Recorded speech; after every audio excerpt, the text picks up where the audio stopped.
Assalamualaikum warahmatullahi wabarakatuh. Perkenalkan, nama saya Bagas Iksanuddin Aziz, mahasiswa ISI Surakarta, program studi film dan televisi. Dan saat ini saya masih berusia 21 tahun.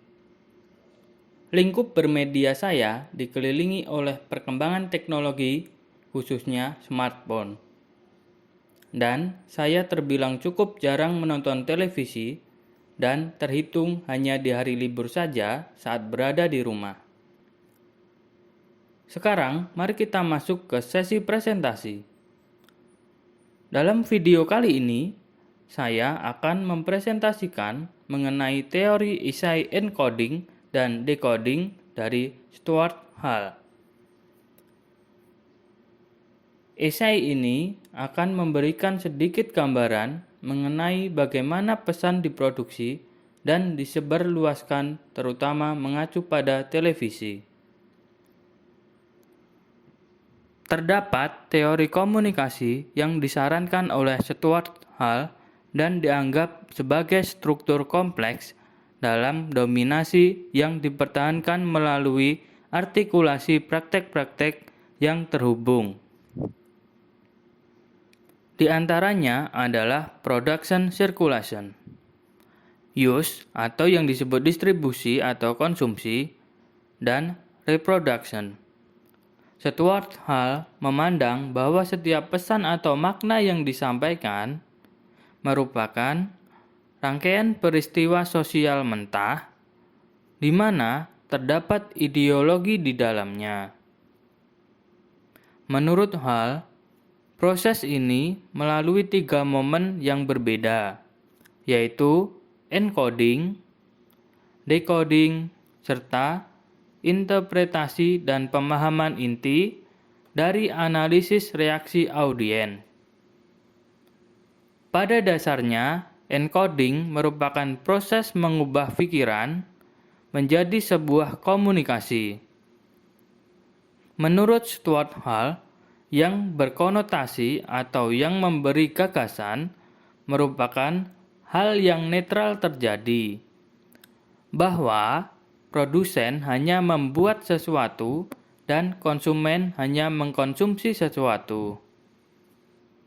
Decoding yaitu proses pengkodean untuk memahami sebuah pesan, namun tidak setiap saat pesan yang ingin kita sampaikan dapat dipahami dan diterjemahkan dengan cara yang kita maksudkan. Menurut Stuart Hall, sebelum kita menjadi peristiwa komunikatif hingga dapat ditransmisikan di televisi, ada proses di mana suatu peristiwa akan dapat menjadi cerita atau pesan yang dapat dimaknai apabila memiliki pengetahuan dan penggunaan rutinitas produksi. Pada bagian ini mendistorsi apa yang telah ditransmisikan. Kurangnya kesesuaian antara kode banyak berkaitan dengan perbedaan struktural hubungan dan posisi antara broadcaster dan audiens. Tetapi juga ada hubungannya dengan asimetri antara kode sumber dan penerima pada saat siaran. Pada bagian ini, tahapan yang pertama adalah saat produsen memberikan pesan yang ingin disampaikan. Kemudian, pada tahapan kedua, yaitu tayangan dikemas untuk memberikan akses bagi audiens dalam memaknai pesan.